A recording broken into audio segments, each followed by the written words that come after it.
আয়েশা রাদিয়াল্লাহু তাআলা আনহা বলেন, ইন্নী ইশতারিতু নুমরাকাতান ফিহা তাসাবির ফিহা সূরা, একদা আমি একটা চাদর কিনেছিলাম, তাতে ছিল ছবি। একদা আমি একটা চাদর কিনেছিলাম, তাতে ছিল ছবি। ফালাম্মা রাহা রাসূলুল্লাহ সাল্লাল্লাহু আলাইহি সাল্লাম কামাল আল বাব, যখন আল্লাহ রাসূল এই চাদরটা দেখলেন তখন তিনি দরজা দাঁড়িয়ে গেলেন। ওয়ালাম ইয়াদখুলহু, তিনি ভিতরে ঢুকলেন না। আমি দিনাজপুরে প্রোগ্রামে গেছি, একজন বড় মাওলানা ঘরে বসে আছেন, যে ঘরে চতুর্দিকে ছবি মূর্তি পূর্ণ হয়ে আছে। তা আমি দরজায় সালাম দিয়ে বলছি, আসসালামু আলাইকুম ভাইজান, আপনি ছবি মূর্তির মধ্যে বসে আছেন।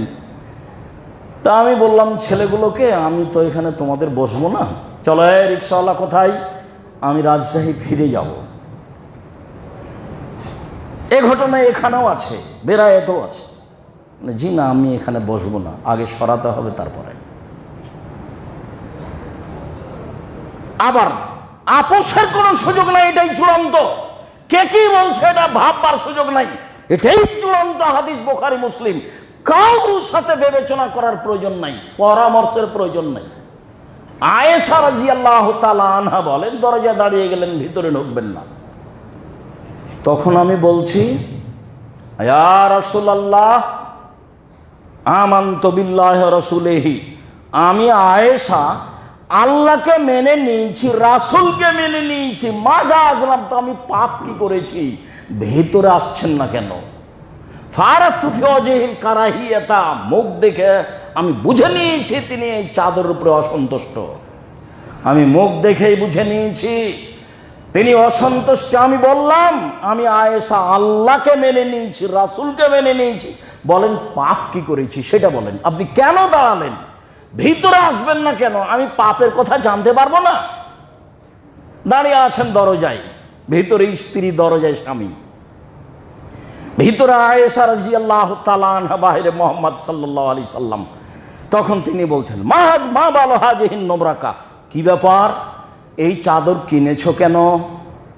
এবার উত্তর দিচ্ছেন আয়েশা, ইশতারাইতুহা লাকা, চাদরটা আপনার জন্যই কিনেছি। লিতাকাদুহা, আমি বিছিয়ে দেবো, আপনি চাদর উপরে বসবেন। অতাওয়াসাদাহা, সময় বালিশ হিসেবে ব্যবহার করবেন, আমি তো আপনার জন্যই কিনেছি। অনেক সময় সুবিধা হলে স্বামী স্ত্রী স্বামীকে না বলে প্রয়োজনীয় জিনিস নিতে পারে। আমি আপনার জন্যই কিনেছি, আপনি এই চাদর উপরে বসবেন, এটা আপনি বালিশ হিসেবে ব্যবহার করবেন, এই জন্য আমি নিয়েছি। তখন আল্লাহ রাসূল বলছেন, আয়েশা ইন্না আসহাবা হাযিহি সুওয়ার ইয়াদবুনা ইয়াউমাল কিয়ামা, যারা এই ছবি মূর্তি তৈরি করে তাদের বিচারের মাঠে কঠিন শাস্তি হবে। ওয়া ইউকাল লাহুম আইহুমা খালাকতুম, এবং তাদেরকে বলা হবে যা তৈরি করেছো তাতে আত্মা প্রদান করো। সাথে সাথে আয়েশা তুমি স্মরণ রেখো, ইন্নাল বাইতা আল্লাযী ফিহা সূরা, যে ঘরে ছবি মূর্তি থাকে, লা ইয়াদখুলুল মালায়েকা, যেখানে কুকুর ছবি মূর্তি থাকে সে ঘরে ফেরেশতা থাকে না। অতএব দ্রুত সরাও, হাদিস বুখারী মুসলিম।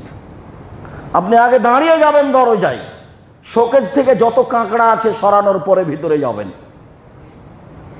আমাদের তো আর এত দুশ্চিন্তা নেই, আমরা তো ভাবি না, বাচ্চার হাতে আমরা পুতুল দিই না।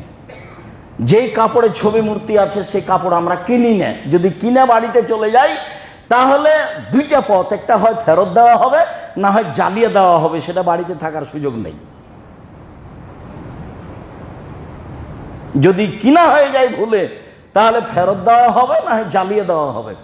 মসজিদের যারা দ্বীনি বোন আছেন, আমি তাদেরকে অনুরোধ জানাচ্ছি, আপনি ছবি মূর্তি এবং কার্টুনপূর্ণ পোশাকের ব্যাপারে ভালোবাসা দেখাবেন না।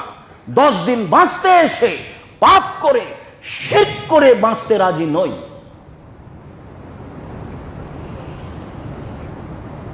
শিরকের সাথে আপোষবিহীন থাকতে হবে দুনিয়াতে 1 ঘন্টা হলেও। যার জন্য আমি করোনা ভাইরাসের সময় বলেছিলাম, মাস্ক ব্যবহার করে আমি আব্দুর রাজ্জাক বিন ইউসুফ ভাগ্য বাড়াতে রাজি নই।